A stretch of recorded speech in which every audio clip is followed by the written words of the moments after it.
গোপুসোনাকে খাওয়াতে গিয়ে আজকে একটা কাণ্ড ঘটিয়ে ফেললাম। গোপুসোনার জামাটাই ভিজিয়ে ফেললাম। এখন কি করি বলো তো? গোপুসোনাকে সারাদিন এই ভেজা জামাটা পরে থাকবে? সেটা তো হতে দেওয়া যায় না। তাহলে কি করা যায় এখন? তাহলে কি গোপুসোনার জামাটা চেঞ্জ করে দেবো? তাহলে তো সবকিছু আবার খুলে আবার পরাতে হবে। সেটাই ভাবতে ভাবতে মাথায় একটা আইডিয়া চলে এলো।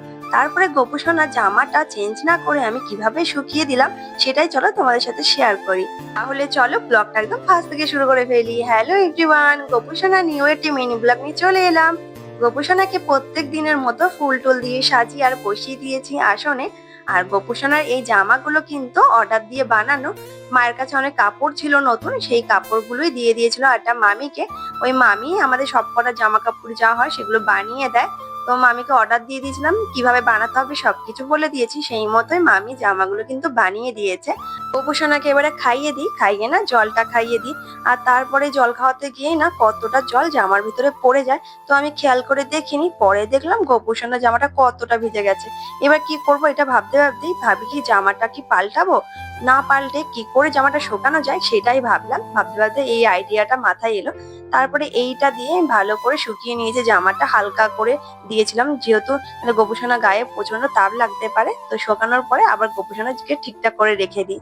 তার পরের দিন আবার সুন্দর করে গোপুসোনাকে স্নান করাচ্ছি। এইদিকে দুধ মধু এইসব দিয়ে গোপুসোনাকে অভিষেক করিয়েছি।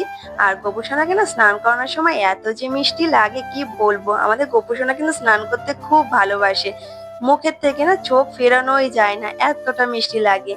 তারপর গোপুসোনাকে গাটা মুছিয়ে দিলাম। আর এদিকে মায়না ছিল অনেক ফুল।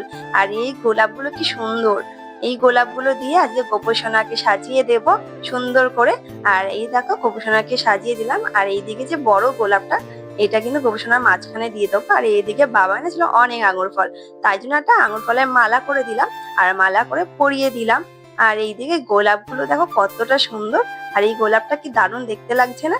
গোপুসোনাকে একদম ফুল দিয়ে সুন্দর করে গোলাপ দিয়ে একদম মরিয়ে দিয়েছি। এতটা সুন্দর লাগছে আমার গোপুসোনা, কি হাসি হাসি মুখটা। আর এইদিকে বড় মায়ের ফটোতে দিয়ে দিলাম একটা জবা ফুল দিয়ে ভালো করে পুজো দিয়ে দিলাম। তো ব্লগটা এই পর্যন্ত, ভালো লাগলে একটা লাইক করে দিও, আমার চ্যানেলটাকে ফলো করে দিও। Love you, tata, bye by.